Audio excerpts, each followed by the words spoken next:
إن إبراهيم كان أمة قانتا لله حنيفا ولم يك من المشركين. બેશક ઇબ્રાહીમ એકલા એક ઉમ્મત હતા જે અલ્લાહની ફરમાબરદારી કરનાર, બાતિલથી દૂર રહેનાર હતા અને તે મુશરિકોમાંથી ન હતા. તફસીર.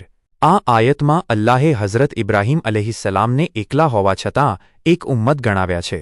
મુફસ્સિરોએ તેના વિશે વિવિધ સમજણ આપી છે. 1. કારણ કે જનાબે ઇબ્રાહીમ અલૈહિસ્સલામ જ્યારે પોતાના સમયે દીને, ઇસ્લામ અને સાચા ધર્મની તબલીગ કરી રહ્યા હતા ત્યારે આપનો સાથ આપવા માટે કોઈ ન હતું, એટલે તેઓ એકલા જ એક ઉમ્મત સમાન હતા. 2. આપમાં એટલી ભલાઈ, સારા ગુણ અને પૂર્ણતા હતી કે જેટલી આખી એક ઉમ્મતમાં હોય. 3. ઉમ્મતનો અર્થ સારા કાર્યો શીખવાડનાર ગુરુ પણ થાય છે, તેઓ ભલાઈના શિક્ષક હતા. 4. આપ એક અલ્લાહને માનવાવાળાના હાકીમ અને માર્ગદર્શક હતા. 5. આપનું વ્યક્તિત્વ અને પ્રભાવ એક આખી કોમ જેટલું મોટું હતું. 6. આપ જ ધર્મની મજબૂતીનો આધાર હતા. આપ આલિમ હતા અને લોકોનું માર્ગદર્શન કરતા હતા. આપે એકલાએ જ મોટું આંદોલન ઊભું કર્યું હતું. કોઈ સહારો ન હતો, છતાં એકલા અડગ રહ્યા. પૈગામ.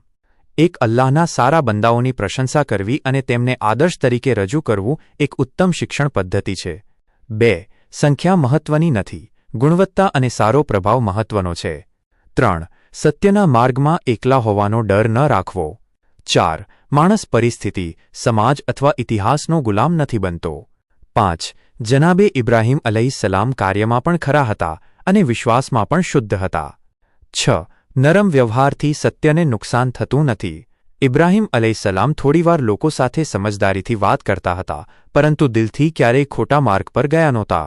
7. માણસની સાચી કિંમત જાગૃત રીતે અલ્લાહની ઇબાદત, સંતુલન અને નિખાલસતા, ખરાપણુંમાં છે.